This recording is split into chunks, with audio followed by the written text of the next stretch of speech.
बाका होए री मैया, बाला बाका हो।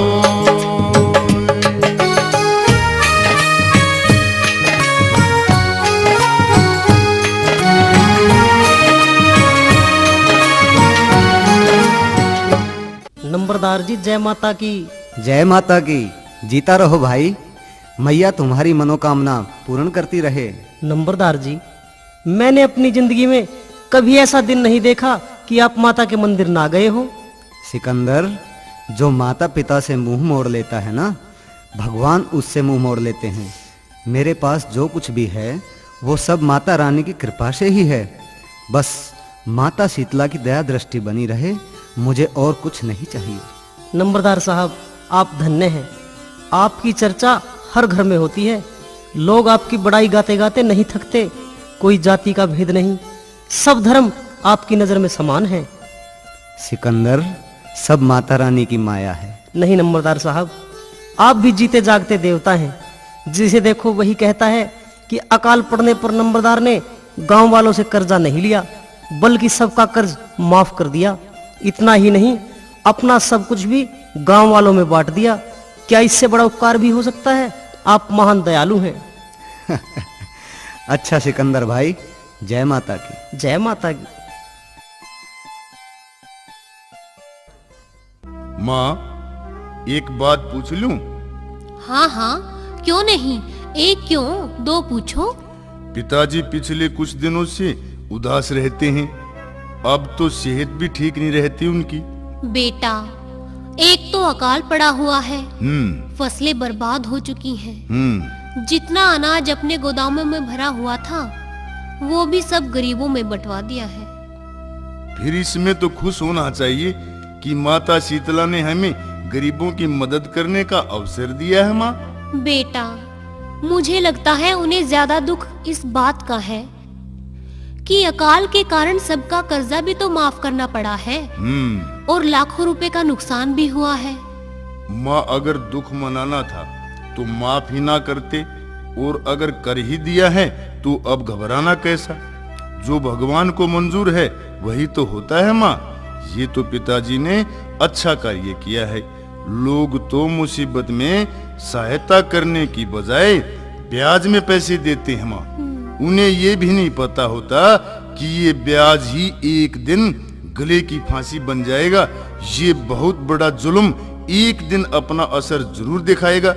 गरीबों की मदद करने वाले भगवान के चरणों में जगह बनाते हैं। माँ, और ब्याज पर पैसा देने वाले गोबर गंदगी के कीड़े बनते हैं। माँ, एक दिन। हाँ बेटा, तू बिल्कुल ठीक कह रहा है। मैंने तो तुम्हारे पिताजी को समझाकर देख लिया। वो सदमा सा जरूर माने हुए हैं। अब तू भी कोशिश करके देख ले, शायद बात बन जाए। ठीक है माँ, मैं पिताजी से बातें करता हूँ।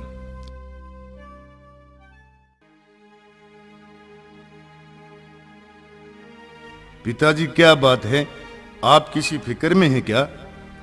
हाँ बेटा, मुझे तो एक ही फिक्र है कि सब कुछ बांटने पर भी गांव के कई परिवार भूखे ही सो जाते हैं। फिर पिताजी, इस बात का क्या जतन है? क्या बताऊं बेटा, मैंने तो कर्जा लेकर भी लोगों में अनाज बंटवा दिया, लेकिन क्या पिताजी, आप ज्यादा चिंता ना करें। तो और कौन करेगा चिंता? बेटा, हमारा कर्तव्य है कि गांव में कुछ मुसीबत आ जाए तो हम अपने प्राण न्यौछावर कर दें। पिताजी, अगर आप आज्ञा दें तो मैं अपनी... नहीं नहीं बेटा, तेरी ससुराल वालों से कुछ नहीं मांगना। वो बहुत ही कंजूस इंसान है। उनके परिवार में एक ही नेक दिल इंसान था जो हमारे घर में है। बाकी वहां धन के कीड़े हैं। वो धन किस काम का जो किसी गरीब के काम ना आए। ठीक है पिताजी, जैसी आपकी आज्ञा। बेटा, ये अकाल मुझसे देखा नहीं जाता। ये विपत्ति गांव पर नहीं, हम पर पड़ी है। जरूर माता रानी हमारी परीक्षा लेना चाह रही है। लेकिन आप अपनी सेहत का ख्याल नहीं रख रहे हैं। इस तरह तो आप हाँ बेटा, तेरी शंका उचित है। मैं यह सदमा बर्दाश्त नहीं कर पा रहा हूं। शायद मेरा आखिरी वक्त नजदीक आ चुका है। वैसे भी मैं इस जीवन का क्या करूंगा जब अपने गांव वालों का पेट भी ना भर सकूं। मैं यह सब कुछ देखना भी नहीं चाहता। पिताजी, आप हौसला मत तोड़िए, सब ठीक हो जाएगा। हाँ हाँ, रघुवीर ठीक ही तो कह रहा है।